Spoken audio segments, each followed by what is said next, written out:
Honorable Rasamanikam. Manghana Katanagatmani. I would like to ask the Honorable Prime Minister to inform this House. Number one, the total number of political prisoners in the country and the number of camps they are detained in. Number two, why expedited measures have not been taken yet with regard to their release. Number three, the number of lands occupied by the security forces in each district across the country. And number four, the number of private lands and the lands of the government officers controlled by the security forces. If not, why? අරු කතානායකතුමනි ශ්‍රී ලංකා දණ්ඩ නීති සංග්‍රහය යටතේ හෝ මෙරට පවත්නා වෙනත් කිසියම් නීතියක් යටතේ දඬුවම් ලබා දී ඇති සිරකරුවන් හෝ සැකකරුවන් අතරින් දේශපාලන චෝදනා මත සිරගත කොට ඇති හෝ රඳවා ඇති කිසිවෙකු මේ වන විට ශ්‍රී ලංකා බන්ධනාගාර තුළ නොමැති බවට මේ කරු සභාවට කියන්න කැමැතියි. කරු කතානායකතුමනි දිවයින පුරා දිස්ත්‍රික්ක අනුව ආරක්ෂක හමුදාව විසින් රඳවාගෙන තිබෙන ඉඩම් සම්බන්ධ පිළිතුරු දීම ජාතික ආරක්ෂාව ඉල්ලුම් බලපාන බැවින් මේ සඳහා පිළිතුරු ලබා දීමට නොහැකි බව ආරක්ෂක අමාත්‍යාංශය විසින් දන්වා තිබෙන බව ගරු සභාවට දන්වනවා.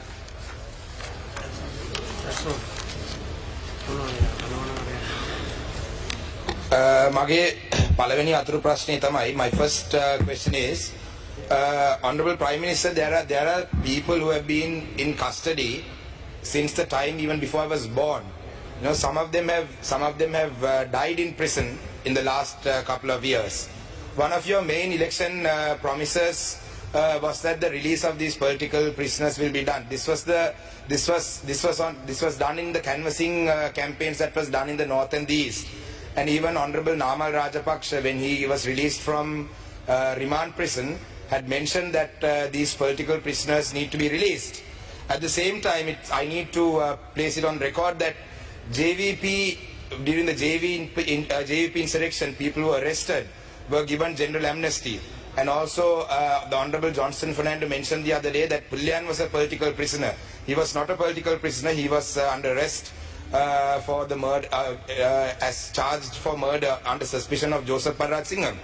And at the same time, people have been given pardoned. Sergeant Sunil Ratnayaka, who was he was charged with murder and sentenced, and he was pardoned. So why aren't these some of these people, these cases haven't still even been filed, right? They are still being held without, they are still being detained without charges being filed. As you may have been aware, we had a campaign called Pottuvil to Polikandi from the 3rd to the 7th last week, and one of the primary requests that were put forward by the people who joined this protest was the release of these political prisoners. And in Kilnochi, there were some people who were relatives of people who had surrendered to the army during the last days of the war in the Wattuwal Palam. And along with them, there were parents of people who were arrested during November 27th last year for posting photos on Facebook. So their genuine concern was that the people who were arrested back in the day and the people who surrendered to the army in 2009, all of them were taken by the armed forces.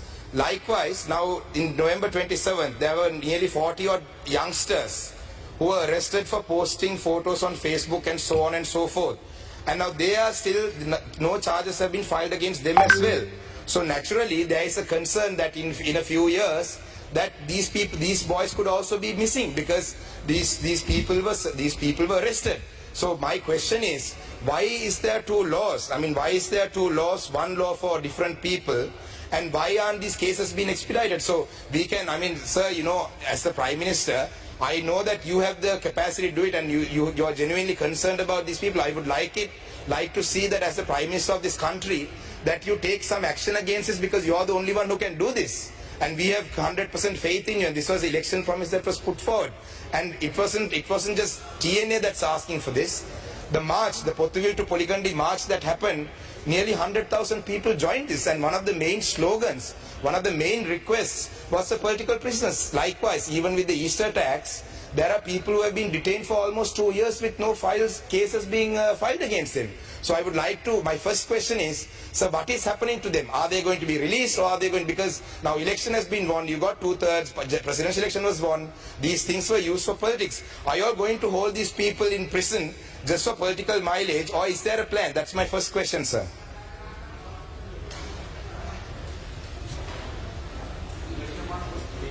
Permission of Honorable Prime Minister, I would like to answer that question of the Honorable Member of the Parliament. First, immediately after the 2009 defeat of the LTT, there were about 12,843 LTT suspects who surrendered to the government. Government rehabilitated them and put them back to the society as a policy.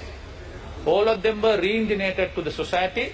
They were given skill training, and they are now more or less living in harmony with the rest of the people, including 600 child soldiers. So that's the policy of the government throughout that been. As the Honorable Prime Minister very clearly explained, there are no political prisoners in this country detained anywhere. But there are few people who have been detained or their cases are pending, charged under Prevention of Terrorism Ordinance. I would like to bring it to the attention of the Honourable Speaker and also the Honourable Member of the Parliament. I submitted that list consequent to a question raised by Honourable Suren Raghavan few days ago. I will resubmit that and give you a copy of that. All those people who have been either detained or their cases are pending, for your information. And furthermore, Honourable Member, on the direction of the His Excellency the President and the Honourable Prime Minister, about a couple of weeks ago, I myself and the Minister in charge of Public Security had a discussion with the Honourable Attorney General and also His Lordship the Chief Justice of your concern. One is how to expedite those cases. We also believe those cases has to be quickly disposed of. You can't eternally keep them on remand. And also to file cases against those there are charges. And therefore, if someone says that we have deliberately kept them behind, it's a very limited number. The charges against them are very, very high and grievous, and also the Honourable Attorney General have been asked to look into those individually. So we will keep you update on the progress to the House and to you, Honourable Member. It's very ironic that the Justice Minister is responding to these questions when the Honourable Justice Minister's own community's issues cannot be resolved by himself and the Prime Minister with the Janasa issue. Please, not your time. So my also one of the grievous concerns, you said that it was very serious concerns that they are detained against. But some of these some of them have been detained most recently for posting photos on Facebook and posting a poem on Facebook. I am very shocked that that's a grievous crime. So I would like to move on to my second question. You know, while we were going through the protest from Pothuil to Poligandi, while we were going through Mullaitivu, Mana, Kilnochi, it was very evident that there were so many military camps. The number of military camps, the Prime Minister has said that he is unable to disclose the information due to security concerns. I understand that. But however, there were so many military camps throughout the north and the east. So I would say that, you know, that this government's primary slogan was, establishing national security. So if this government is able to establish national security, I wonder why there is such a need for so many camps. But at the same time, why aren't we worried about setting up some camps in Colombo and Hambantota, because like I mentioned in my parliamentary speeches, Tamils and Muslims in this country are not the threat to this government in the near future. You know, we are giving out plots of land to different countries in the south and in Colombo. So why don't we set up some army camps and, security forces camps around those ports and districts as well? Because like I mentioned earlier, they are the threat for this government in the future.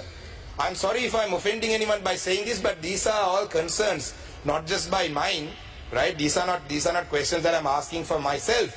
I don't have any family or friends who are political prisoners who are affected by this. Because even in Batiklo district, there are in Kalawanchikudi, even the divisional secretary's office, even the divisional secretariat's office, and also like the irrigation department's office, even those.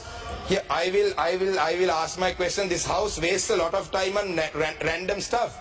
There are a lot of people wasting time on random things. These are questions that are genuine questions that are of the people, right? You mind your own business, right? This is not, you're not the Prime Minister. So my question is, please, right? Your people who want to be the Prime Minister of this country can talk. I am asking this question from the Prime Minister. Mr. Surendra is not a Prime Minister. You are not a Prime Minister. So my question. Let me finish my question. Order, please. I will. Don't waste my time. Don't waste the time of this house. This house wastes a lot of time on unnecessary issues every day. Right? I have observed that there are so many unnecessary things. Yeah. I get this opportunity once a year maybe. We only get the opportunity to ask the Honorable Prime Minister a question once a year maybe, because the opposition, there's only, just mind your business, Surendra Raghavan, you have been appointed as the national list for this, right? You're barking because you got the national list. Just mind your own business. I'm not here on the national list. I have been elected by public. Right? You are just trying to build up you're just trying to build your political career. I have already been elected to parliament by votes. Now, unlike you, I didn't come on the national list. I was elected. So let me finish my question. Sir, ek tamai sir me sir meara kaya ganna ba kiyanne sir. So my question is, sir, Please. Statement, just tell us what is your question. Sir, I can't finish my question, sir. Yeah, thank you. Listen to the sir. So, sir, the question is, will these private lands and will these lands that are occupied by the security forces, the government lands and the state buildings like irrigation department, even Kalawanchikudi, right? Will they ever be released, or are we going to hold on to them just so that we show the South that there is some major national security threat in the north and this which is not there? That's my question.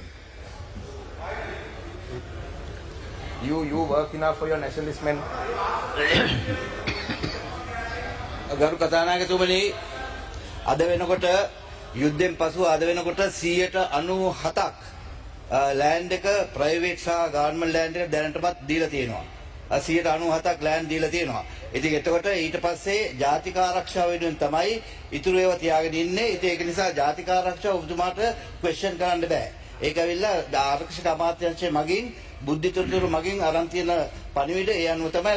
නමුත් දැනට 96ක් 95ක් සහ 96ක් අතර සීලම ඉඩම් දීලා තියෙනවා අනිත් නිලධාරීන්ට සහ පුද්ගලික සහ රජයේ ඉඩම් ලබා දීලා තියෙන. ඒකින්ද ඒ වගේ අසත්‍ය ප්‍රකාශ ඔබතුමා මේ සභාවේදී කරන්න එපා. කොහොම ස්තුතියි. කෝකිලා ගුණවර්ධන මෙතිණිය.